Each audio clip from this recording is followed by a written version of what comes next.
Hello and welcome to NDTV. Today we experience the consequences of climate change and global warming. To combat the same, many such steps are being taken, and one such initiative has been started in Pune's Pimpri-Chinchwad area, where Ador Powerton has initiated a facility named hydrogen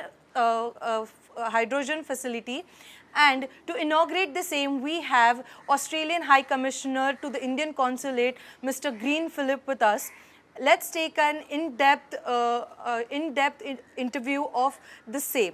Sir, we welcome you on NDTV.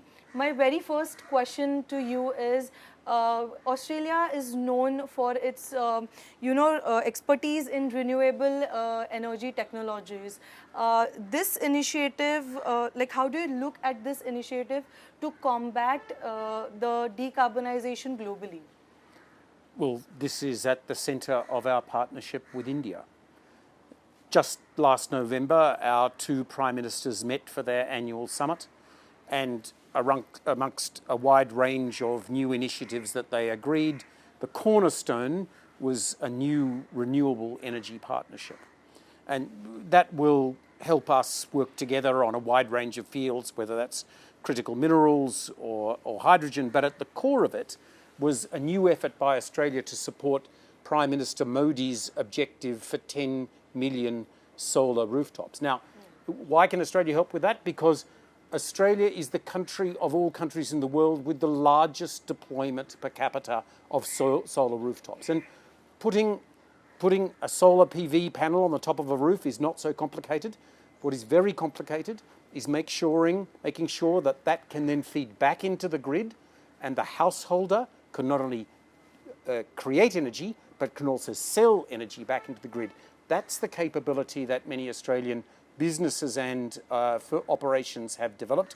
That's the capability that we want to share with the Indian government and with Indian business. What does hydrogen facility, especially the green hydrogen, play in India's and Australia's long-term climate and energy transition goals? Well, as we know, perhaps the core of the energy transition in most countries is to decarbonise the grid so that our electricity comes from renewable sources. And that gets you a long way in order to decarbonisation. But there are some things you cannot do with grid electricity. There's some things you can't do with electrons. For some forms of power, the high intensity power, you need molecules. You need molecules, for instance, to drive trucks or trains. Now, hydrogen is the best option that we have for a green alternative to fossil molecules, to carbon features like gas and coal. But bringing down the cost of hydrogen so it is comparable with the cost of natural gas is a huge global objective. So here today, we've seen the initiation of a new facility which will help build electrolysers. Electrolysers are the machines that split water into the two components of hydrogen and oxygen and hold the hydrogen so that it can be then used for energy. So it's great for me to be here at Ador and to help them inaugurate this brand new facility which will be producing a key element of the hydrogen supply chain. Sir, we would like to know your insight on how will this facility help India to, complete its climate goals in respect to the Paris Agreement. But it's not just about India, isn't it? I mean, if we are, as a family of nations, to get off such heavy reliance on fossil fuels, we will all need to find new ways to generate and utilise renewable energy. And hydrogen is a crucial element of that because of its intensivity and because of the capacity to store. Now, there are other companies elsewhere in the world which are producing electrolysers. But India, with its massive manufacturing capability and relatively low-cost manufacturing, and the fact that it is proximate to Australia is particularly important for us. That's why we want India to be successful in its effort to produce electric vehicles. We want India to be successful in producing photovoltaics. And we want India to be successful in producing electrolysers. So a facility like this today is crucial for us as we drive for more, better, cheaper, more efficient producers of hydrogen. And I'm very confident this Ador facility will become a major player in that in India. Could you please more elaborate on the technological collaboration with regard to this electrolyzer facility between India and Australia? So Australia and India have a green hydrogen task force. It is currently in the final phases of its work, and we expect it to release its report early this year. What are we trying to do in that? We are trying to bring together Australian and Indian expertise so that we have the best thoughts that Australian engineers, scientists and entrepreneurs have, and India the same, and also to look for ways in which the supply chain between Australia and India could work. Now, that's important because we all need for the world to become less reliant on fossil fuels, and hydrogen will be a key element in us doing that. And the best science and the best engineering to produce the most efficient and most effective and cheapest electrolysers is going to be crucial. That's the sort of insight that is fed into the work that has gone on here today at Ador. If a facility is brought, it's been inaugurated here, it brings jobs and infrastructure development here as well. So how do you look at the economic and infrastructure development here in India with respect to these projects? Well, I'm glad you mentioned that because, you know, India has many economic strengths, very fast growth. It's now the 5th biggest economy in the world, will be the 3rd biggest by 2030. I would like to interrupt you here. Do you believe that this will be the economic growth of India? I do. Okay. I'm very confident. We're very confident that India will be the 3rd biggest economy in the world by 2030. But one thing that Indians tell me is not so great is the level of new employment for Indians. And partly that's about skilling so that people are ready here for the jobs in the future. But partly it's about having industries, and here manufacturing is crucial. Manufacturing is the industry that soaks up the largest number of potential employees. So just as you said, a new facility like this, which produces not just jobs, but good jobs, jobs of the future, smart jobs, and I've seen the quality of the staff here. It's really quite exceptional. And by the way, quite a lot of women engineers, quite a lot of women scientists in this. That's good to see.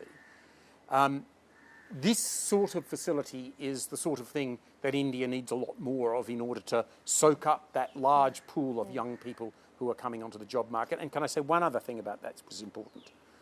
When it comes to training, this is something that we're very focused on in Australia. As we know, more than 100,000 Indians are in Australia for tertiary training at any one time, and that will go on, and that's very good.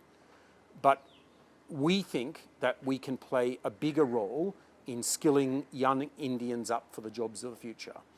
And that will require training to happen here in India. And that's why the first 2 foreign universities of any in the world that have set up in India are Australian.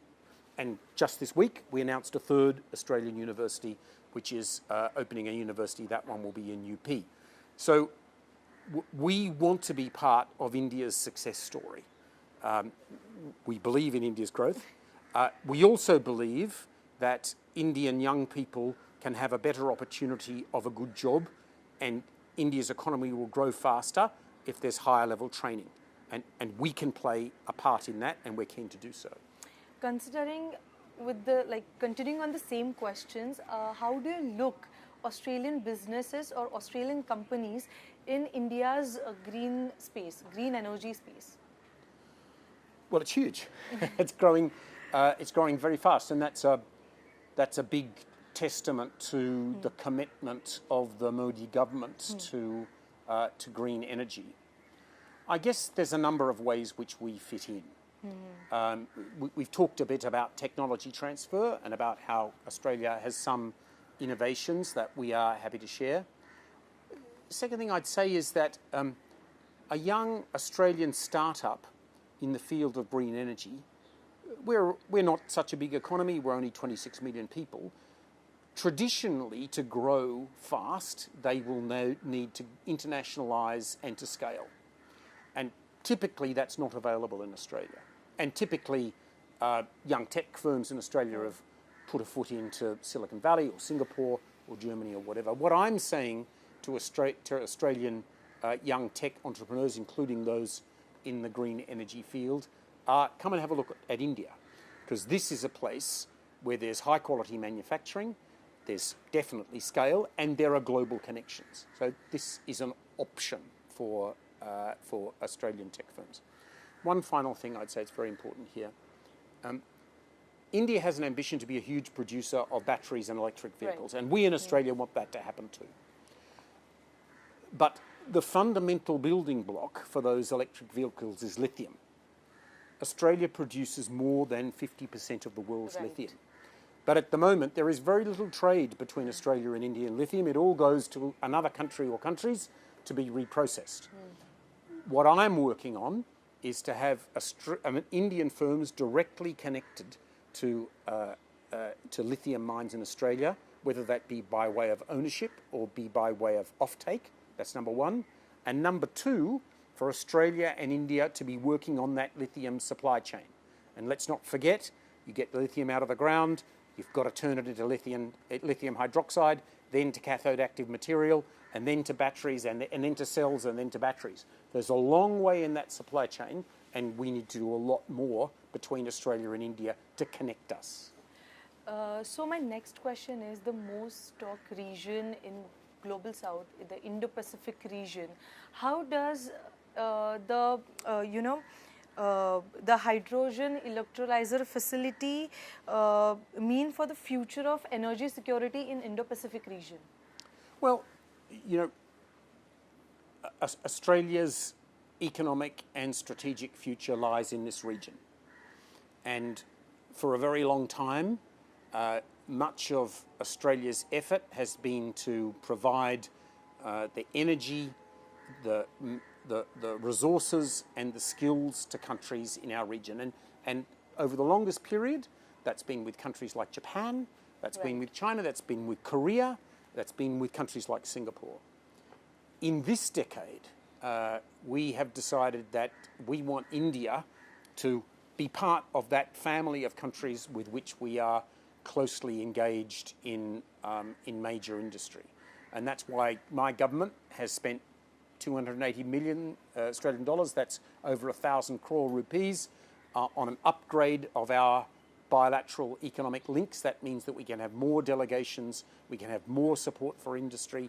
It means that we can have more diplomats, including trade diplomats, who can support it. So for us, India represents a major opportunity and a huge amount of effort, frankly, by my government and by my team all across India. We now have 4 consulates here, including a new one in Bangalore. That is our effort to harness as much of the huge opportunity that exists between Australia and India in the economic sphere. So I would like to ask you that there are some challenges in the hydrogen production and infrastructure development in India. As we know that the private players are coming in and they play an important role. So how the both governments with the private players, how does these challenges can come up? Well, that's a really good question that you pose there. We think that the future for a green fuel of a molecular sort will be in hydrogen. We're confident about that. We're backing that ourselves in Australia. But at the moment, the cost of producing hydrogen is higher than the cost of natural gas or other alternatives. To some extent, the way in which you bring costs down is by scale. Right. To some extent, the way in which you bring costs down is by scientific advancement, and that's why the joint study that Australia and India are embarked upon is so important. To some extent, what you need to do as government is to support the hydrogen industry, like we are doing in Australia, the establishment of 7 hydrogen hubs around the country, and with a hydrogen head start policy that we have. India is doing much the same here. So you're right that we have a way to go before we find a hydrogen industry that can operate in strong competition to its alternatives. A lot of that journey has to be undertaken by businesses, and gosh, we've seen Ador take a big step today. But some of the work also needs to be done by governments. As I mentioned, private players will play an important role in Crucial. these.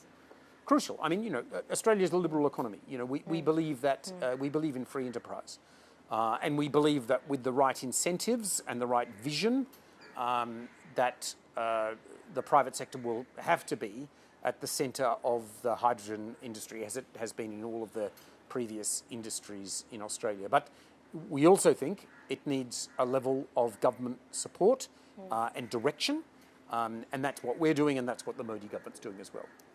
Do you think there are any policy or regulatory hurdles in India that needs to be addressed for the growth of hydrogen economy?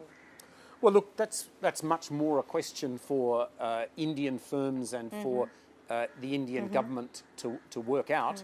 I mean, I've been impressed by the way in which your government has introduced mechanisms to support horizon industries, the PLI schemes as they apply to PV and EV industries are very impressive.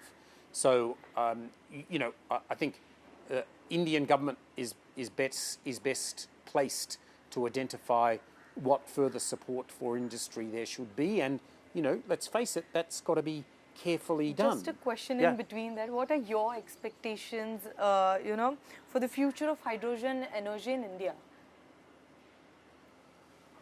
I think this country has the resources and capability to produce a substantial quantity of hydrogen.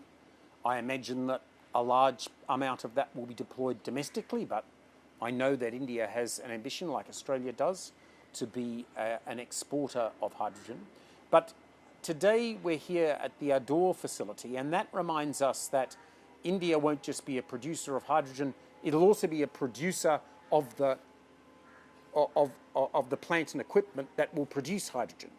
And so today we've seen a hydrogen electrolyser designed and built here in India, which can go up against many of the rest of the world. So I think India has a big role to play in the hydrogen future, and that's why there's a reason why Australia has embarked with India on a hydrogen joint study. It's because we think that there are complementary skills that we've got and real opportunity in India. What do you think that this hydrogen electrolyzer facility will play in rising awareness between the the public awareness in both the countries? Well, I think that's important, isn't it? Because people have to believe in a future where hydrogen is going to be a substantial part of the energy mix. And a facility like we've seen here today gives us confidence that in a city like Pune, with the leadership of a person like Ravan Merchandani and with the foresight of him and his team in Ador, he can be producing key components for hydrogen electrolysers. That helps give us confidence, the Indian public, perhaps also the Australian public, confidence that there will be a hydrogen future and that it will be able to be produced efficiently and at cost that can compete with other fuel sources. My last question to you is, how can the public-private partnerships be leveraged to bring such more projects in terms of Indian-Australian relations? Well, there's lots of ways. As I said, in Australia, we have established these hydrogen hubs, which are providing shared infrastructure for Australian firms to be able to build hydrogen plants around. As I've said, Australia and India are working on the underlying science of the hydrogen supply chain and sharing our best knowledge and expertise. And as I've said, your country too is finding ways in which government can provide some support to industry in an industry that is currently not competitive with its counterparts. So government business engagement is important, but at the end of the day, you know, in my country, these industries will have to be able to be self-reliant, and they will have to be able to produce enough wealth that delivers back to shareholders and to investors. We're not there yet. A level of government support will be required to get there, but we're confident that the green economy that we all seek in future decades will be a green economy in which hydrogen will play a significant role. So, Mr. Philip, will it right to end on the note that India and Australia ties have a long way to go, and there will be definitely more projects on its way? That is certainly true. I mean, we see huge upside potential in the bilateral relationship. Frankly, my challenge is to harness as much of the opportunity that exists. There's only 24 hours in the day, but we're working at full steam to try to do that. And by the way, at the same time, Revati, we also enjoy a game of cricket from time to time. Yeah, and remind ourselves that we share ways in which we can cooperate, and occasionally there are wins and losses. It's a great relationship across a wide variety of cultural, sporting, as well as business opportunities. Definitely, this was Mr. Philip Green, and as he rightly mentioned, that there's a long way for Indian and Australian ties, though in diplomatic way and of course in cricket as well. With camera person Nikitan Mane, Revati Hingwe, NDTV, Pune.